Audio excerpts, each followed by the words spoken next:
The Falcons at 8 has been a highly controversial pick after they took Bijan Robinson, stud out of Texas. Here's what I'll say. Just great running back, atrocious pick. Here's what I'll say to everyone who's saying it's a horrible pick. It's a horrible pick. I grew up watching Adrian Peterson. He's on Adrian Peterson. No, listen. I grew up watching Adrian Peterson, and he was the entire Vikings offense. And how many Petersons have there ever been? One. Only a few. But if you think that there's a guy that can be similar to Adrian Peterson, one of the greats, and that's what Atlanta thinks with Bijan Robinson. It's not worth the risk. They think he's a stud.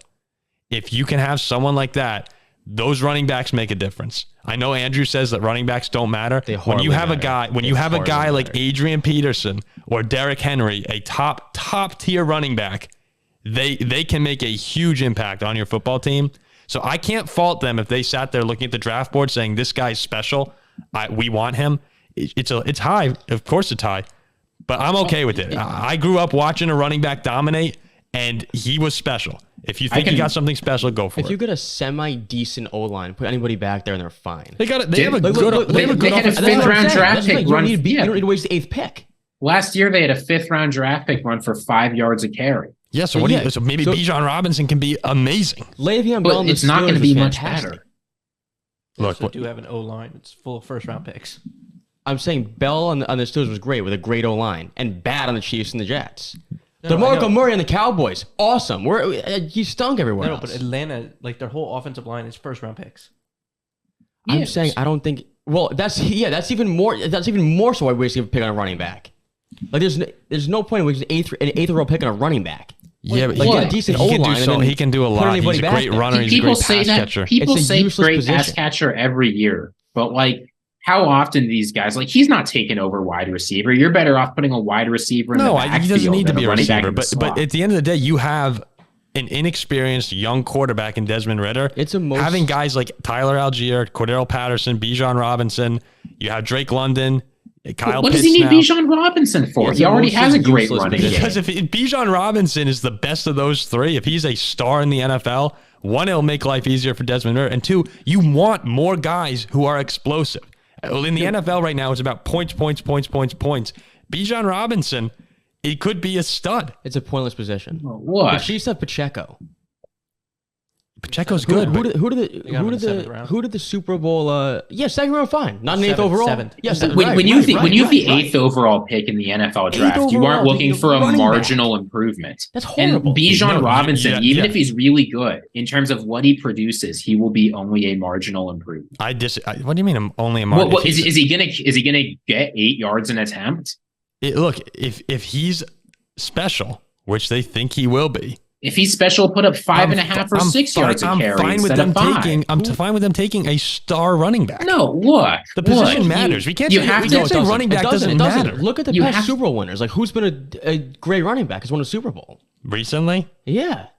Like, it doesn't matter. It's a wasted position. Well, you have to think probabilistically here. Can we fault the Falcons if they look at the board and say he's going to be as good as Adrian Peterson? Yeah, because that's irrational. It is unlikely he's going to turn into an all-time great running back. And if what he is, like an above average but realistic projection for him is like borderline Pro Bowler, maybe Pro Bowler. I mean, yeah, sure, but during the draft process, he might be the best weapon in the draft. But it doesn't. What does best weapon mean? People say this every draft. Okay, he's a running back. Running backs, receivers, and tight ends. You can get get a decent O-line and put anybody back there. If I think that I can get an Adrian Peterson level running back, then you are irrational. No, it's not. No, I might be irrational. Sure. It could. You could say it's a little irrational. Because it is. You can say that it's. I understand where you're coming from when you say that the thought of putting that much hype and that those expectations on a player is irrational. But if you do all your due diligence, you watch the tape, and you believe that this guy is a stud, you have to take him. Anybody can play running back. Well, would you have taken Carter? Like what would you have done at that pick? Would you have taken Gonzalez, the corner? I think it was Wilson still there at the time? I think Wilson was gone.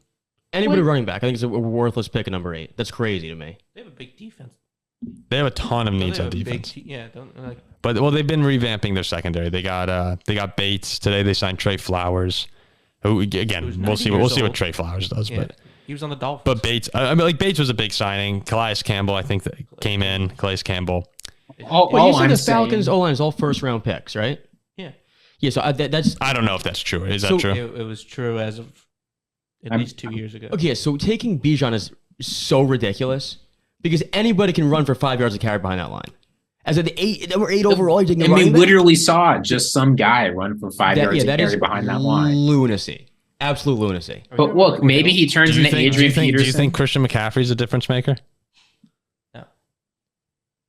Do you think Derrick Henry's a difference maker? No.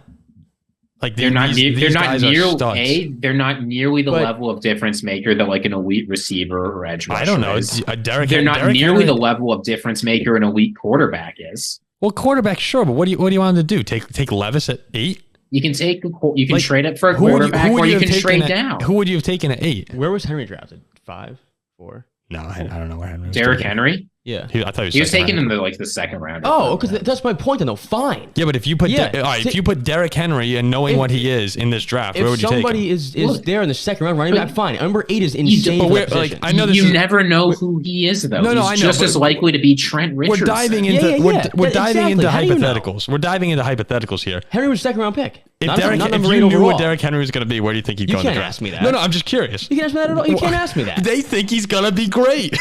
But that's irrational. It's not worth the number 8 overall. But if they think he's going to be great and they don't see other defensive players as being on that level, that's why they stink. Why would they're probably wrong? That's why they stink. That's why they are probably. If that is how you think about it, right? But the fact is, who else do you want them to take? That's why they stink. Take the guy who you think is a 40% chance of being a good edge rusher instead of a 70% chance of being a good running back. Take a great defender. Wait, who are you talking about, Ziggy? Look, if you're talking Lucas Van Ness is a better I'm not taking Lucas Van Ness. Give Why me Bijan over Lucas Van Ness. No, you have a back who's averaging 5 yards of carry already. Yeah, just give more weapons. If Bijan is great, it works out. Yeah, but take a wide you receiver. can't think about things like that. I if Jackson Smith and Jigba is Justin Jefferson, then they should have taken Jackson Smith and Jigba. Yeah, what does I'm that sure mean? If they thought Jackson Smith and Jigba was Justin Jefferson, they would have taken him. You evaluate the process, and the process is not good. Number 8 is that's insane. Obvious.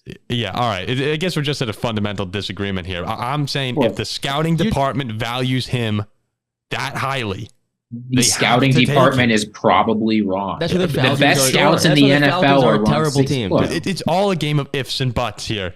Look, the best scouts in the NFL, the absolute best, are wrong 50 or 60% of the time. Your scouting department's job is to give you a general idea of what's going on. And then you have the nerds like me come in and tell you what you should actually do because we follow the data. And like the Falcons aren't. So it's fine, right? Like they can live in fantasy land and be like, we're going to take Bijan because he's a weapon, whatever that means. He's the best pass catcher in the draft, whatever that means. Like, no, at least they're not the Lions. But that's about all they have going for him. Le'Veon Bell was a second-round pick. Behind a decent O-line, he was great. I am defending, again, number 8 is if I were in the Atlanta war room, I don't know I don't know if I would take in Bijan, but I understand if you value him. Yeah, but so if you were in the Atlanta war room, don't you think you could have traded back and Bijan still be there and probably get extra picks? Because Gibbs went off the board at 12. These teams are ridiculous. Well, actually, this is actually a pretty good transition right here, and that's one of the worst picks in the history of the league. Yeah.